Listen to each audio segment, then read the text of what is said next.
دن ہوا اور 1895 میں دوسرے حصے میں۔ بہت بہت شکریہ، اور ناظرین کو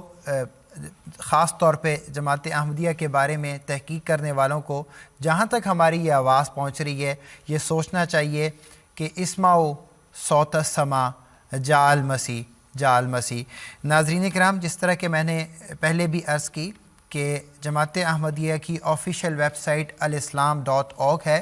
اور خاص طور پہ کوئی میرا بھائی یا میری بہن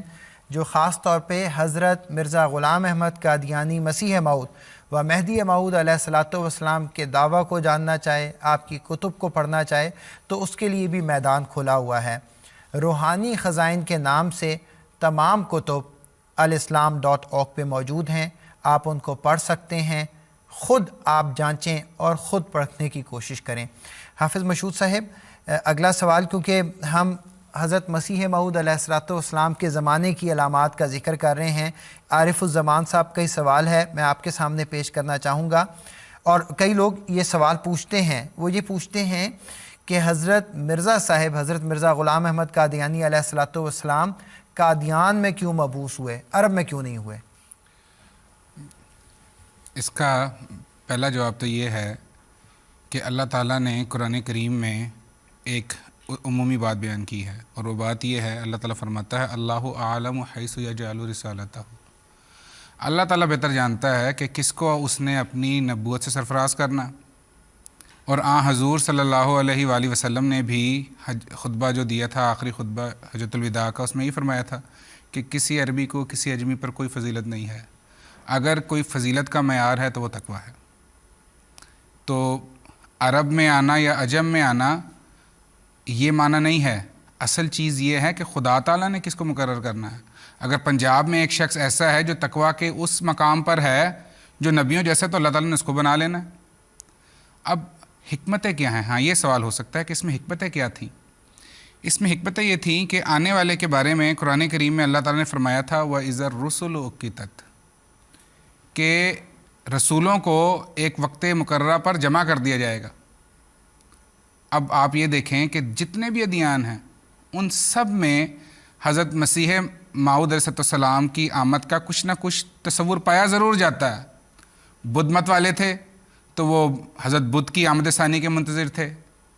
ہندو مذہب والے تھے تو وہ کرشن کے اوتار کے منتظر تھے، عیسائی خود مسیح کی آمد ثانی کے منتظر تھے، مسلمان جو تھے وہ مسیح موعود کے اور مہدی موعود کے منتظر تھے۔ اب اتنے سارے مذاہب جو ہیں وہ انتظار میں ہیں کہ کوئی آئے۔ اب یہ دیکھیں کہ دنیا میں جگہ کون سی ہے جہاں پہ مذہبی لحاظ سے تمام اقوام کی کثرت ہے۔ عرب میں تو ہندو نہیں تھے اس طرح سے، عیسائی بھی نہیں تھے، بدھ مت کے ماننے والے بھی نہیں تھے اس طرح سے۔ ہاں، ہندوستان وہ جگہ تھی جو اس وقت مسلمان بھی موجود تھے، ہندوازم کے لوگ بھی موجود تھے، جن میں آریہ اور برہمو سماج اور دیگر ان کے فرقے تھے، وہ اسلام پر حملے کر رہے تھے۔ پھر اس کے ساتھ ساتھ عیسائیوں نے اپنے مشن کھول لیے تھے وہاں پر، اور وہاں پر پرچار ہو رہا تھا۔ جیسے پہلے بھی عرض کی گئی ہے کہ 30 سال کے اندر اندر ان کی تعداد 90,000 سے 4,70,000 تک پہنچ گئی تھی۔ تو اس کثرت کے ساتھ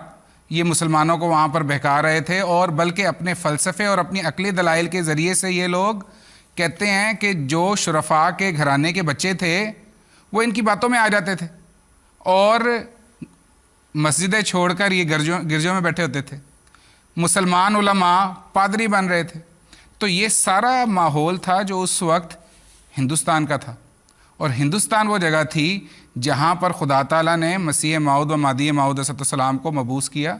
اور اس کے بارے میں پیشگوئیاں بھی تھیں۔ مثلاً حضور صلی اللہ علیہ وآلہ وسلم کی ایک حدیث ہے جس میں آصل نے فرمایا یخرج المہدی من قریۃ یقال لها قدۃ، کہ مہدی کا خروج اس بستی سے ہوگا جس بستی کا نام جس کو کہا جائے گا قدا۔ اب آپ یہ دیکھیں لفظ قدا جو ہے وہ قادیان سے کتنا ملتا جلتا ہے۔ تو گویا کہ اشارتاً بھی خدا تعالیٰ نے اپنے نبی کریم صلی اللہ علیہ وآلہ وسلم کے ذریعے سے یہ بات بیان کر دی۔ پھر حدیثوں میں یہ بات بھی آتی ہے کہ ایک گروہ ہوگا جو مہدی کے ساتھ ملک ہند میں اسلام کی خدمت کرے گا، اور اس مہدی کا نام احمد ہوگا۔ تو یہ باتیں بھی احادیث میں موجود ہیں۔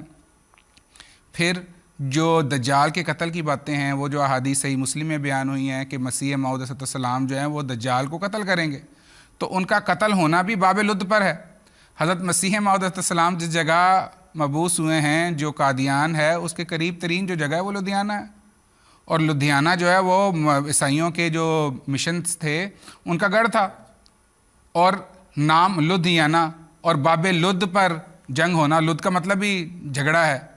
اور جگہ کا نام بھی لدھیانہ ہے، تو ایسے قرائن بڑی وضاحت کے ساتھ حضور صلی اللہ علیہ وسلم نے پہلے بیان کر دیے تھے۔ پھر اس پہ آپ ایک بات اور یہ بھی دیکھیں کہ حضور صلی اللہ علیہ وسلم نے جہاں مسیح موعود علیہ السلام کے نزول کا ذکر کیا ہے، وہاں پر فرمایا کہ دمشق کے مشرق کی طرف ایک منارہ ہوگا۔ اب آپ دمشق سے اس کے مشرق کی طرف لائن لگا لیں دنیا کے جو میپ ہے اس کے اوپر، تو بالکل مشرق میں قادیان، تو سارے قرائن تو اس وقت موجود تھے۔ اور